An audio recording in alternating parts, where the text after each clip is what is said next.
बहुत सब चीजों का त्याग करके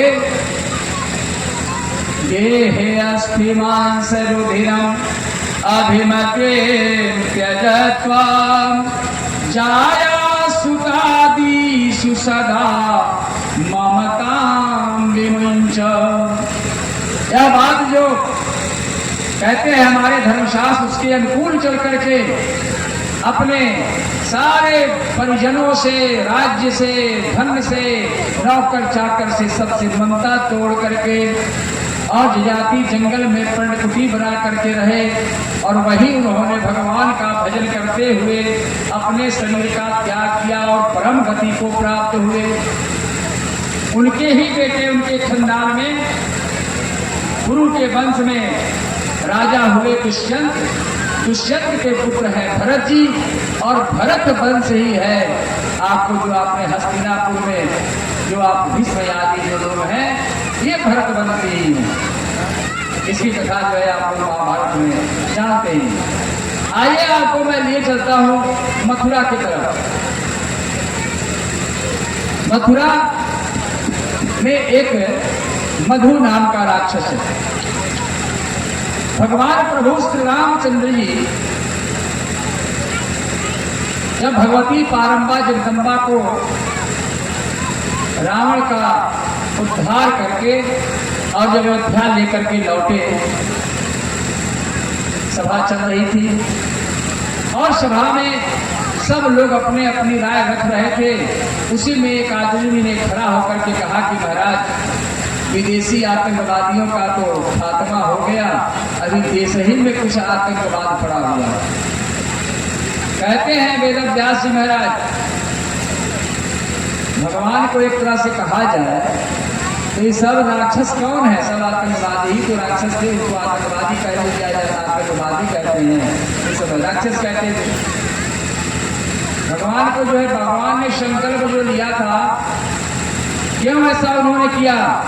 वे जानते थे कि यदि अगर मैं जंगल में नहीं जाऊंगा तो निश्चित रूप से संसार का कल्याण नहीं होगा, ऋषियों का कल्याण नहीं होगा। इसलिए उन्होंने अपनी माया से, माया शक्ति जो है उनके द्वारा जो है सब यह जितने भी कार्यक्रम हैं जिसके द्वारा वह जंगल में जा सके वह सारा विधि व्यवस्था उन्होंने ही बनाई थी। एक कथा आती है रामचरितमानस में नहीं, अन्य रामायण तो बहुत है। रामायण शतकोटि अपारा, शतकोटि अपारा ऐसा कहा गया है सज्जनों। करोड़ों, 1 करोड़ नहीं, 2 करोड़ नहीं, शतकोटि 7 करोड़ इतने रामायणों की संख्या है। ऐसे में या इसको इसका यह अर्थ लगाइए कि 7 प्रकार के हैं, कोटि मतलब प्रकार भी होता है, जो अर्थ आप लगाएं। अगर 7 कोटि भी मान लें, 7 श्रेणी के जो है रामायण है तो 7 ही रामायण मान लीजिए। तो अलग अलग उसमें थोड़े बहुत जो है घटनाक्रम बताए गए हैं सज्जनों। और एक रामायण में तो यहाँ तक आया है कि एक बार भगवान प्रभु श्री रामचंद्र जी भोजन कर रहे थे और माता कैकेयी उनको खिला रही थी। केवल और केवल प्रभु श्री रामचंद्र जी को छोड़ करके बाकी सब लोग अपने ममहर जाते थे, ननिहाल जाते थे, लेकिन रामचंद्र जी कभी ननिहाल नहीं जाते थे। ननिहाल क्यों नहीं जाते थे? इसलिए नहीं जाते थे कि माता कैकेयी उनको जाने ही नहीं देती थी। माता कैकेयी से अधिक प्रेम करने वाला उनका कोई भाई नहीं। राम के बिना कैकेयी एक क्षण नहीं बिताती थी सज्जनों, इतना स्नेह करती थी। और इसका प्रमाण आप देखेंगे, क्या इसके प्रमाण भी हैं। एक दिन माता भोजन करा रही थी। सज्जनों, प्रभु श्री रामचंद्र जी ने कहा कि माया, कहा कि हाँ बेटा, अच्छा तुम्हें कभी इतना हमसे लाड़ प्यार करती हो, लेकिन कभी यह नहीं पूछती हो कि राम को और कुछ चाहिए, भोजन पानी लाड़ प्यार इसके अतिरिक्त भी राम को कुछ चाहिए, ऐसा कभी तुम नहीं पूछती? कहा कि बेटा क्या पूछना है, जब जहां जिस तरह से तुम जो कुछ मांगोगे, कैकेयी जो है सो बिल्कुल तैयार है। अगर कैकेयी के प्राण भी दे देने हो तो संकोच कैकेयी नहीं करेगी, मांग जब इच्छा हो मांग लेना। कहा कि मां, आप यह बात पक्का बोल रही हैं? कहा कि एकदम पक्की बात है, जो कुछ मांगोगे दूंगी दूंगी दूंगी। जब 3 बार कह दिया दूंगी दूंगी, तब प्रभु श्री राम ने कहा कि मैया, मैं जो चीज आपसे मांगने जा रहा हूं, शायद इतनी बदनामी आपकी होगी कि संसार में कैकेयी कोई अपनी बेटी का नाम नहीं रखेगा। कोई चिंता नहीं, हमारा कोई नाम रखे न रखे, मेरा लाडला राम अगर प्रसन्न है तो मुझे उसकी भी चिंता नहीं है। हाँ भैया, ऐसा नहीं हो सकता है कि यदि अगर आप ऐसा करें तो पूरी जनता आपके विरुद्ध हो जाए, पूरा राज्य, सारे लोग आपके विरुद्ध हो जाए, सब आपकी शिकायत करने लगे, गालियां सुनाने लगे। भैया ने कहा कि गालियां सुनाते रहे, उससे आपको क्या लेना देना है, कौन क्या कहता है। मेरा राम अगर प्रसन्न है तो मैं वह काम करने के लिए भी तैयार हूं। कहा कि भैया इतना ही नहीं, कदाचित यदि अगर तुमने अगर यह वरदान दिया तो शायद तुम विधवा भी हो सकती है, यानी महाराज दशरथ का निधन भी हो सकता है। तो भाई भारतीय संस्कृति में तो ये चीजें बड़ी महत्वपूर्ण है। कोई भी नारी यह बर्दाश्त नहीं कर सकती। चुप हो गई कैकेयी, चुप, अब कुछ नहीं बोल रही। राम ने फिर जैसे कहा कि भैया ध्यान रखिए, आपने मेरे सिर पर जब यह बात कहवा रहे थे तो राम ने कैकेयी का हाथ अपने सिर पर रख करके पहले प्रतिज्ञा करवा लिया था और तब बात बोल रहे थे। अब माता क्या करें? एक तरफ सोचती हैं कि अगर मैंने प्रतिज्ञा किया है, कदाचित यदि अगर इसको न कहूं तो बुरा, और यदि अगर यह कहती हूं तो यह हमारे धर्मशास्त्र के विरुद्ध है, इसलिए चुप हो। कहा कि बेटा ये बात तो राजी माया आप सोच लीजिए, आपने मेरे सिर पर रख करके प्रतिज्ञा किया है। सज्जनों, कहते हैं हमारे रामायण कर्ता लोग कि माता बहुत संकट में पड़ गई, और संकट में पड़ने के बाद अब बार बार राम इसको दोहरा रहे थे। अंत में राम के पक्ष में कह ही दिया कि चलो एक बार जो है तुम्हारे लिए यह भी बात मैं स्वीकार करती हूं, बेटा हमारा प्रसन्न रहे तो चलो कुछ जो है और अनिष्ट हो जाएगा तो हो जाए दीजिए। सज्जनों, कहा कि क्या करना होगा मुझे? कहा कि मुझे आपके पास 2 वरदान पिताजी के सुरक्षित है। कहा कि हाँ है, बस वही मांगना है और मैं जो कहता हूं वो मांगना। कहा कि क्या मांगना है? कहा कि पहले वरदान में ये मांगिएगा कि राम 14 वर्ष के लिए जंगल में जाएंगे और भरत जी का राज्याभिषेक होगा, यही मांगना। कहा कि भैया ये तो मैं काम नहीं कर सकती, बाकी सब कुछ मंजूर है, मैं दुनिया में बदनाम हो सकती हूँ, लोग मुझे गालियां सुना दे, मेरा पति भी न रहे, यहाँ तक मैं स्वीकार कर सकती हूँ, लेकिन राम तुम्हें मैं अपने आंखों से दूर नहीं होने दे सकती। जिस दिन तुम मेरी आंखों से सामने से हटोगे मेरा कलेजा उसी दिन फट जाएगा। फिर दुआई देने लगे कि माता आपने प्रतिज्ञा किया है मेरे सिर पर हाथ रखकर। और जिस दिन यह बात हुई सज्जनों, उसी दिन से कैकेयी ने सोचा कि यदि अगर राम से इतना मेरा लगाव है, अगर यह एक दिन यह बातें आई तो मेरा हृदय के टुकड़े टुकड़े हो जाएंगे, इसलिए अब राम से थोड़ा कट करके रहने लगी। उनकी सेवा में जो लगी रहती थी दिन भर वो थोड़ा कम करने लगी। एक दिन राम ने कहा भैया आपके कुछ क्रियाकलाप में बदलाव से आ रहे हैं। कह दिया माता ने कि राम अब तुमने जो जटिल संकट में मुझे डाला है, मैं कुछ आदत डाल रही हूं कि मैं तुम्हारे बिना भी रह सकूं। और सजनों उसी दिन से कट करके रहने लगी माता कैकेयी। और वह जब समय आया, जब शुभ मुहूर्त निकाला गया और शुभ मुहूर्त निकाल करके हुआ कि कल राज्याभिषेक हो जाएगा, और राज्याभिषेक होने से पहले मंत्रणा कर रहे थे गुरु वशिष्ठ जी और महाराज दशरथ की, बेटा हम लोग कुछ वार्ता कर रहे हैं, थोड़ी देर के बाद आओ। राम जी आज्ञा मान करके चले गए। फिर थोड़ी देर के बाद आए। अब कैसे उनको हटाए, बैठ गए वहां। और पहली बार जब राम जी होगा तो पहले राम जी ने ही जो है कहा था महाराज दशरथ की पिताश्री और गुरुदेव एक हमारी राय भी आप जरा सुन लें। कहा कि हाँ आप बोलो, अब तो तुम युवराज होने वाले हो इसलिए तुम्हारी राय तो मानी जाएगी। कहा कि हम चार लिए, चारों भाई एक साथ बढ़े, चारों भाई एक साथ गुरुकुल में पढ़े, चारों भाई एक साथ सदैव हम जो रहते हैं। अभी दो भाई हमारे जो है मुमहर में गए हैं और सब लोग एकत्रित नहीं है, और उससे बड़ी बात तो राज जो है केवल राम को क्यों दिया जाएगा। उन्होंने इशारे में कह दिया कि अब वो समय आ गया है माता, अब मुझे जंगल में जाना होगा। अगर पिताजी और गुरुजी की जो मंत्रणा मैंने सुनी है, अगर मैं कल है राज्याभिषेक मेरा हो जाएगा तो जिनकी हड्डियां गल गई हैं जब करते करते भगवान का स्मरण करते करते जंगल में, उनका क्या होगा। जो हमारे ऋषियों के साथ राक्षस अत्याचार कर रहे हैं उनका क्या होगा।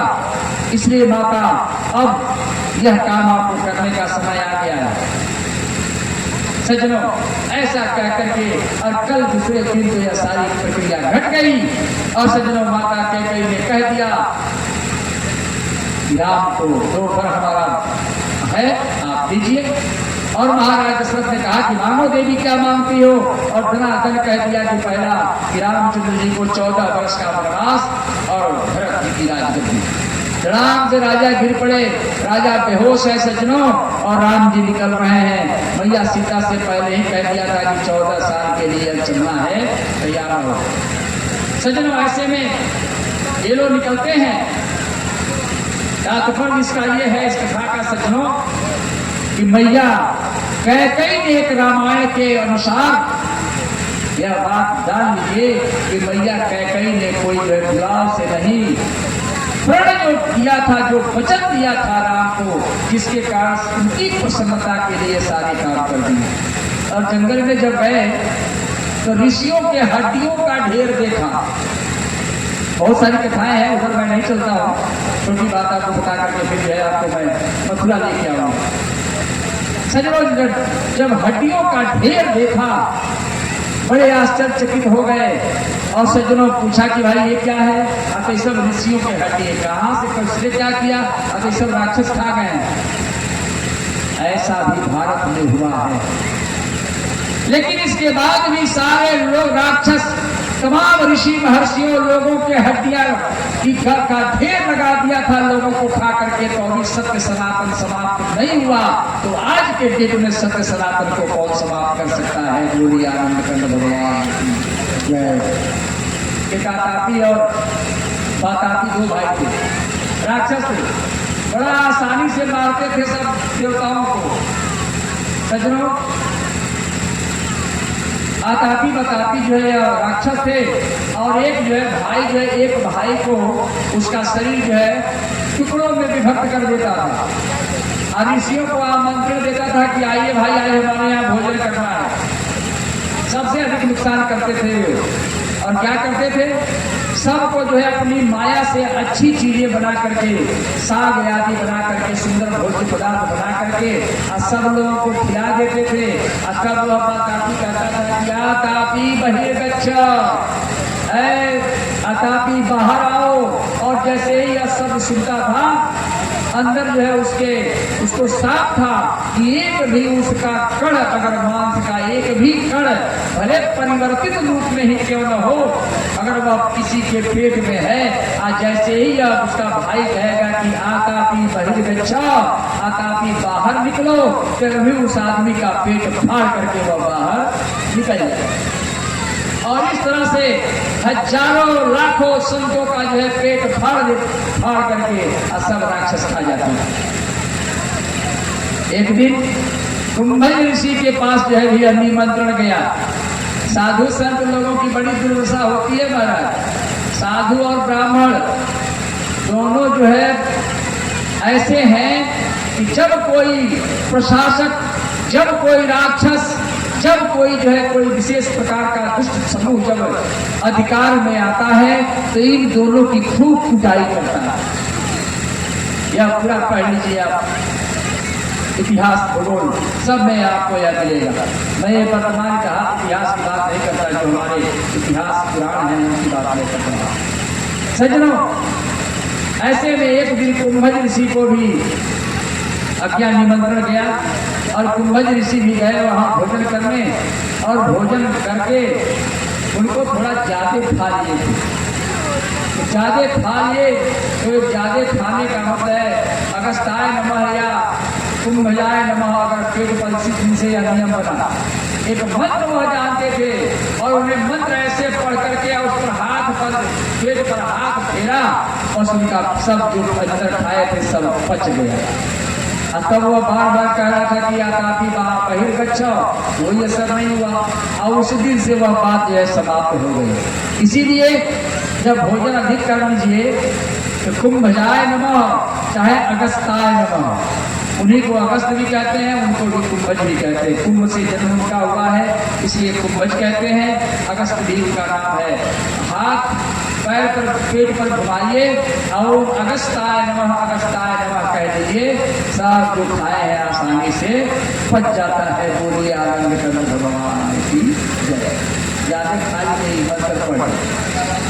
सज्जनों, कहते हैं कि इस तरह से बहुत दुख दिया और इस तरह से माता से कहलवा करके और भगवान श्री रामचंद्र जी अपनी सारी लीलाओं को दिखाते हुए सीताहरण से लेकर के और रावण वध तक सारे कार्य करके जब लौटे तो आज राज्यसभा में यह बात कही गई कि मधु नाम का यह राक्षस है जो मधुपुर में रहता है। इस मथुरा का नाम था पहले मधुपुर। इसका क्या हुआ? कहते हैं हमारे वेदव्यास जी महाराज, सज्जनों, कि उस मधुपुर में जो मधु राक्षस रहता था, भगवान एक बार नजर चारों तरफ दौड़ाने लगे और सोचे कि किससे कहूं कि उसको जा करके उसका काम संपन्न करे। चारों तरफ देख ही रहे थे, तब तक शत्रुघ्न जी खड़े हो गए और शत्रुघ्न जी ने हाथ जोड़ करके कहा कि भैया, अब आप और आपकी सेना जो है मधु को मारने जाएगा। अयोध्या के हित में नहीं है, अयोध्या की प्रशंसा के लिए ठीक नहीं है। अरे मैं आपका अनुज हूँ, आप सब भाइयों के लक्ष्मण भैया के साथ ही रहे और आपका काम बहुत भरत भैया ने किया है, मैंने कुछ नहीं किया। यह आज्ञा मुझे आप दीजिए ताकि मैं जाऊं और मथुरा में जो मधु है उसका जो है अंत कर डालूं। भगवान में, राम में और कृष्ण में थोड़ा अंतर है। राम जी पहले क्या करते हैं, राजगद्दी, राज तिलक कर देते हैं और तब बाद में राज्य मिलता है। राज तिलक कर दिया, शत्रुघ्न जी का मुकुट पहना दिया और अपनी सेना के साथ विदा किया। ऐसे और सब उदाहरण है सज्जनों। कहते हैं हमारे वेद व्यास महाराज, आओ भी रामायण में आप देख लें याद करिए उस समय को रामचरितमानस का यदि अगर आपने पढ़े हो या आप जो सीरियल में देखे हो, तो विभीषण जी जब आए हैं रामचंद्र जी से मिलने के लिए, तो वहां जो है रामचंद्र जी ने जल मंगाया और चंदन घोल करके पहले राज तिलक करके मुकुट पहना दिया और उसी समय घोषणा कर दिया और बार बार कहा करते थे लंका नरेश। लंका नरेश कहा जाता है भगवान के द्वारा, राम जी के द्वारा विभीषण जी को, यानी पहले लंकापति बना दिया, बाद में रावण को मारा भगवान ने और तब राजगद्दी इनको दी। कुछ लोग कहते हैं, हमारे शास्त्र भी कहते हैं कि राम जी से कुछ लोगों ने पूछा कि महाराज अगर कहीं हम जो है रावण को नहीं जीत सके, आप पहले ही आपने राजा बना दिया तो क्या होगा? राम जी ने कहा कि अच्छा, अगर आपका प्रस्ताव ऐसा है तो मैं आपको उत्तर भी दे दूं। रामचंद्र जी ने कह दिया कि राम जो है अब राम बना दिया लंकापति विभीषण को लंकापति बना दिया, तो अब इसलिए आगे पीछे बात नहीं जाएगी। जैसा कि अब सब ऋषि मुनि और आप सब जानते हैं कि रघुकुल रीत सदा चली आई, प्राण जाए बरु वचन न जाए, बातें नहीं कटेगी। अब समय बताएगा कि विभीषण जी लंकापति बनते हैं कि अयोध्यापति बनते हैं। और भगवान ने घोषणा कर दिया कि अगर मैं लंकापति को यानी लंका नहीं जीत सका, रावण को नहीं मार सका, तो ये सारे जो है ये लंकापति जिनको मैंने बनाया है अयोध्या की राजगद्दी पर इनको बैठा दूंगा। लेकिन अब तो बाड़ी निकल गई, इसको पूरा करना है। ये है आत्मविश्वास। तो भगवान श्री रामचंद्र जी पहले राजगद्दी देते हैं, लक्ष्मण जी को, शत्रुघ्न जी को पहले ही तिलक लगा करके मुकुट पहना करके मधुपुर का राजा बना करके और तब भेजे। और शत्रुघ्न जी वहां गए और शत्रुघ्न जी जब वहां गए मधु का उन्होंने वध किया, सारे लोगों की उसकी दुष्टता से मुक्ति दिलवाई और सज्जनों वहां के राजा शत्रुघ्न जी बन गए। और शत्रुघ्न जी का परिवार वहां अनंत काल तक जो है वहां राज किया। कहते हैं हमारे रामचरितमानस के जानकार और हमारे अन्य रामायण में भी इसकी चर्चा है कि बहुत दिनों तक वहां राज करने के बाद धीरे धीरे फिर जो कालांतर में वही जगह मथुरा के नाम से प्रसिद्ध हुआ, मथुरा। अब मथुरा की कथा की तरफ आपको ले चलता हूं।